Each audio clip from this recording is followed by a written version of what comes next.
Hi there, and welcome to Chapter 4, Lesson 2, some scoring systems to consider. This lesson is going to cover some strategies to narrow down your shortlist. This is how I do a search in France. I'm looking through the listings and I'll save the link and screenshot ones that I initially find appealing on quite a quick look.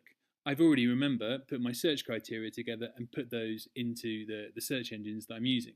So hopefully, if I like the look of the property, then it should meet some, if not all, of the rest of my search criteria.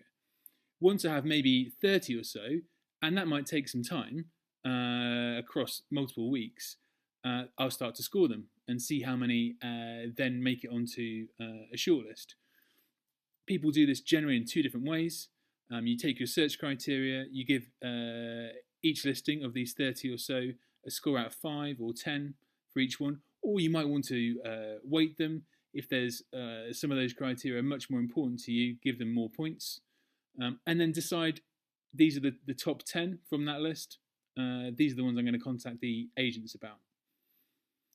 You might instead say that if any property meets a certain number of the search criteria, say you've got 10 search criteria, anything that meets 7 or more makes it onto the shortlist. You can do this so many times across months, depending on how early in the process you are. Because once you'll have to continue to keep doing this, because once you start to ask agents questions and you learn more about the listing, they'll send you more information, and that might increase the score, it might decrease the score, and also they're going to start, as soon as you start asking them questions and telling them about your search, they're going to start sending you new listings and suggesting new things, and new things are going to come onto the market all the time. So don't look at this as a one-off.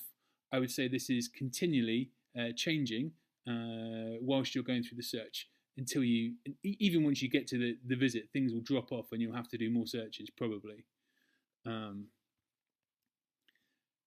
So don't do it for every property you see.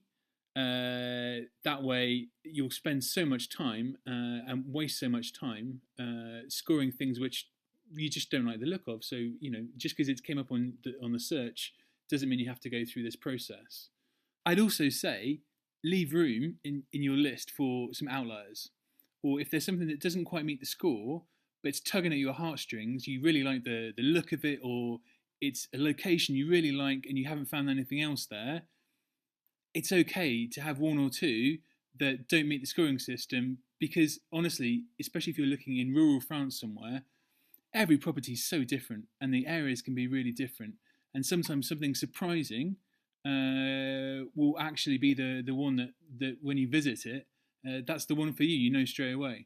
But it might not have made the scoring system because on paper, it didn't score as highly as some of the others.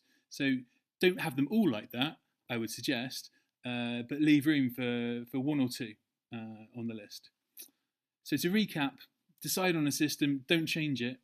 When you've started to find 20 to 30 you like, do the scoring, get to a shortlist, but leave room for something else, something a bit different if it really appeals to you.